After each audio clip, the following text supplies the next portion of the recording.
আজ আপনাদের সাথে মালপোয়া বা তেলের পিঠা বা পোয়া পিঠার রেসিপি শেয়ার করব। একটি আম চিনি দুধ দিয়ে দারুণ মজার তেলে পিঠা বা মালপোয়া পিঠা খেতে কে কী পছন্দ করেন কমেন্টে জানাবেন।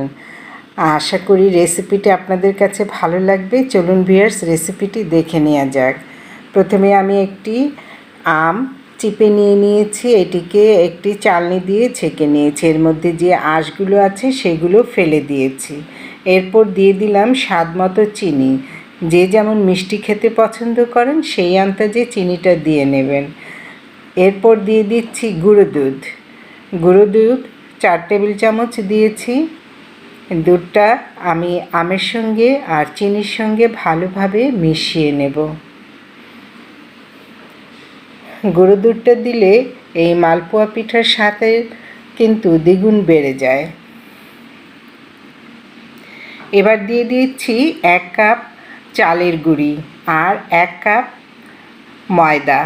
এটিকে এবার আমের সঙ্গে ভালোভাবে মিশিয়ে নেব। অনেকটাই ঘন হয়ে এসেছে। এর মধ্যে আমি দিয়ে দিচ্ছি হালকা কুসুম গরম পানি, কারণ আমার চালের গুঁড়িটা ছিল শুকনো চালের গুঁড়ি, তাই গরম পানিটা দিলে ভালোভাবে পিঠাটা সুন্দরভাবে তৈরি হবে। 1 চামচের মতো বেকিং পাউডার বা বেকিং সোডা দিয়ে দিতে পারেন, আমি এখানে দিয়ে দিলাম। এবার আবারও নেড়েচেড়ে মিশিয়ে নিচ্ছি। মেশানোটা খুব দ্রুত করবেন যাতে কোনো লাম্পস না থাকে। আর বেশি ঘন হয়ে গেলে অল্প অল্প একটু পানি দিয়ে ব্যাটারটাকে একটু পাতলা করে নেবেন। এভাবে আমি খুব ভালোভাবে হ্যান্ডউইচের সাহায্যে নেড়েচেড়ে আমি ব্যাটারটা তৈরি করে নিলাম। এবার ঢেকে রেখে দেব 30 মিনিটের জন্যে। ব্যাটারের ঘনত্বটা দেখে নিন। এভাবে খুব আস্তে আস্তে এই ব্যাটারটা পড়বে যখন, তখন ধরে নেবেন যে আপনার ব্যাটারটা হয়ে এসেছে। 30 মিনিট পর ফিরে এলাম, আপনাদেরকে দেখাচ্ছি। দেখুন, ব্যাটারটা খুব ঘন হবে না, আবার খুব পাতলাও হবে না। এর মধ্যে আমি 1 টেবিল চামচ রান্নার তেল দিয়ে নিলাম। এবার আমি দেখাচ্ছি একটি চামচের সাহায্যে। দেখুন চামচের পিছনের গায়ে কিভাবে এই ব্যাটারটা লেগে আছে। এবার পিঠা তৈরির পালা।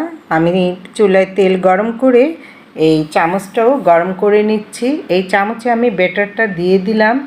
এতে করে মালপোয়াটা খুব ছড়াবে না, খুব সুন্দরভাবে সেট হবে। এভাবে তেলে দিয়ে আমি তেল থেকে এটা ছাড়িয়ে নিচ্ছি। দেখুন কতটা সুন্দর হয়েছে, গোল গোল। বাচ্চারা কিন্তু এই সাইজেরগুলো খেতে খুব পছন্দ করে। এর চেয়ে বড় সাইজের চামচ নিলে আপনার মালপোয়াগুলো বেশ বড় হবে। আমি কয়েকভাবেই দেখাচ্ছি, এরপর দেখাবো। দেখুন সরাসরি তেলে দিলেও কিন্তু খুব সুন্দর মালপোয়া তৈরি হয়। এই যে এই সাইজের মালপোয়াগুলো খেতে কিন্তু অসম্ভব মজার। তৈরি হয়ে গেল আমার মালপোয়া পিঠা। আপনারা ওইভাবে বাসায় ট্রাই করবেন ভিউয়ার্স। ভালো লাগলে পেজটি ফলো দিয়ে লাইক কমেন্ট করে দিবেন। ইউটিউব চ্যানেল থেকে যারা দেখছেন তারা চ্যানেলটি সাবস্ক্রাইব করে পাশে থাকা বেল আইকনটি প্রেস করে দেবেন। আবার দেখা হবে নতুন রেসিপিতে। ভালো থাকুন। আসসালামু আলাইকুম। আল্লাহ হাফেজ।